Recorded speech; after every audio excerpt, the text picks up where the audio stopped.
Hello friends, welcome to Shari's vlog. ಇವತ್ತಿನ ವ್ಲಾಗಲ್ಲಿ ನಾನು ಗೋಧಿ ಹಿಟ್ಟು ಬಳಸ್ಕೊಂಡು ಪೂರಿ ಹೇಗೆ ಮಾಡೋದು ಅಂತೇಳಿ ತೋರಿಸ್ಕೊಡ್ತಾ ಇದ್ದೀನಿ.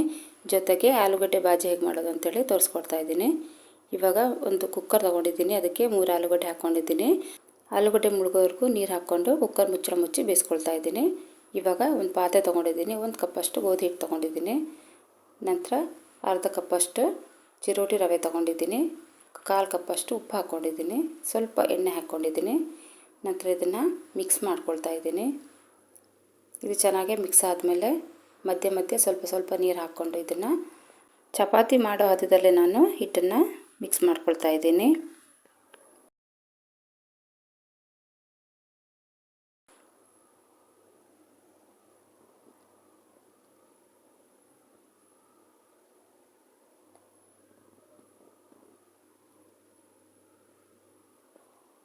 ಸಾಫ್ಟ್ ಆಗೋವರೆಗೂ ಇದನ್ನು ಹಿಟ್ಟನ್ನ ಚೆನ್ನಾಗಿ ಮಿಕ್ಸ್ ಮಾಡ್ಕೊಂಡಿದ್ದೀನಿ. ಇದಕ್ಕೆ 1 ಟೀ ಸ್ಪೂನಷ್ಟು ಎಣ್ಣೆ ಹಾಕ್ಕೊಂಡು ಮೇಲೆ ಈ ಥರ ಸವರ್ತಾ ಇದ್ದೀನಿ. ನಂತರ ಇದನ್ನು ಮುಚ್ಚಿ ಎತ್ತಿಡ್ತಾ ಇದ್ದೀನಿ.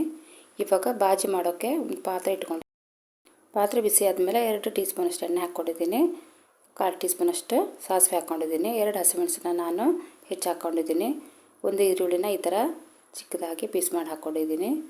ಇದನ್ನು ಚೆನ್ನಾಗಿ ಫ್ರೈ ಮಾಡ್ಕೊಳ್ತಾ ಇದ್ದೀನಿ. ನಂತರ 1 ಟೀ ಸ್ಪೂನಷ್ಟು ಉಪ್ಪು ಹಾಕ್ಕೊಂಡು ಇದನ್ನು ಫ್ರೈ ಮಾಡ್ಕೊಳ್ತಾ ಇದ್ದೀನಿ. ಕಲರ್ ಚೇಂಜ್ ಆಗೋವರೆಗೂ ಇದನ್ನು ಫ್ರೈ ಮಾಡ್ಕೊಳ್ತಾ ಇದ್ದೀನಿ. ನಂತರ 1/4 ಟೀ ಸ್ಪೂನಷ್ಟು ಅರಿಶಿನ ಪುಡಿ ಹಾಕ್ಕೊಂಡು ಫ್ರೈ ಮಾಡ್ಕೊಳ್ತಾ ಇದ್ದೀನಿ. ಇವಾಗ ಬೇಯಿಸಿಟ್ಕೊಂಡಿರೋ ಆಲೂಗಡ್ಡೆನ ಸಿಪ್ಪೆ ತೆಗೆದು ಹಾಕ್ಕೊಂಡಿದ್ದೀನಿ. ನಂತರ ಇದನ್ನು ಈ ಥರ ಪುಡಿ ಮಾಡ್ಕೊಳ್ತಾ ಇದ್ದೀನಿ.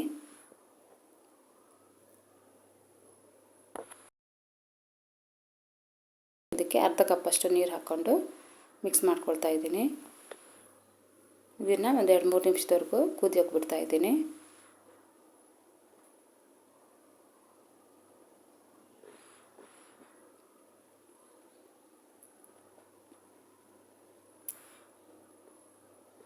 ಇದು ಇವಾಗ ಚೆನ್ನಾಗಿ ಕುದ್ದಿದೆ. ಇವಾಗ ಆಲೂಗಡ್ಡೆ ಬಾಜಿ ರೆಡಿಯಾಗಿದೆ.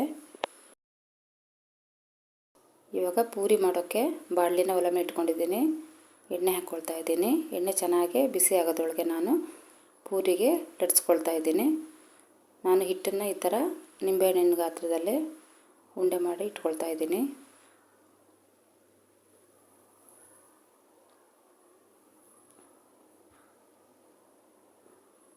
ಎಲ್ಲ ಉಂಡೆ ರೆಡಿಯಾಗಿದೆ.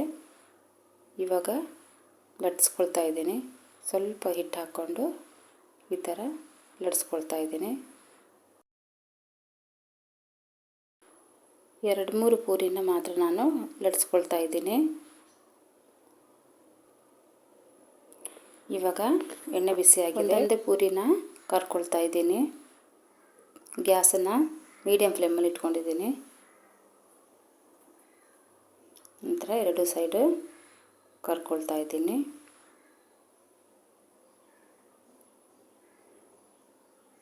ಹಾಗೆ ಉಳಿದಿರೋ ಪೂರಿನೂ ನಾನು ಎಣ್ಣೆಯಲ್ಲಿ ಕರಿತಾ ಇದ್ದೀನಿ.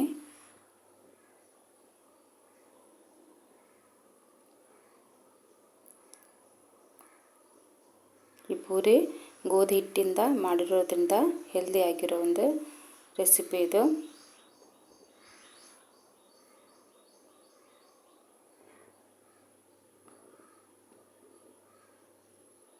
ಇವಾಗ ಪೂರಿ ರೆಡಿಯಾಗಿದೆ. ಹೆಲ್ದಿಯಾಗಿರೋ ಪೂರಿ ಮತ್ತು ಬಾಜಿ ರೆಡಿಯಾಗಿದೆ. ಇವತ್ತಿನ ಈ ರೆಸಿಪಿ ನಿಮಗಿಷ್ಟ ಆಗಿದ್ದರೆ ಲೈಕ್ ಮಾಡಿ, ಶೇರ್ ಮಾಡಿ, ನನ್ನ ಚಾನಲ್ನ ಸಬ್ಸ್ಕ್ರೈಬ್ ಮಾಡ್ಕೊಳ್ಳಿ. Thank you.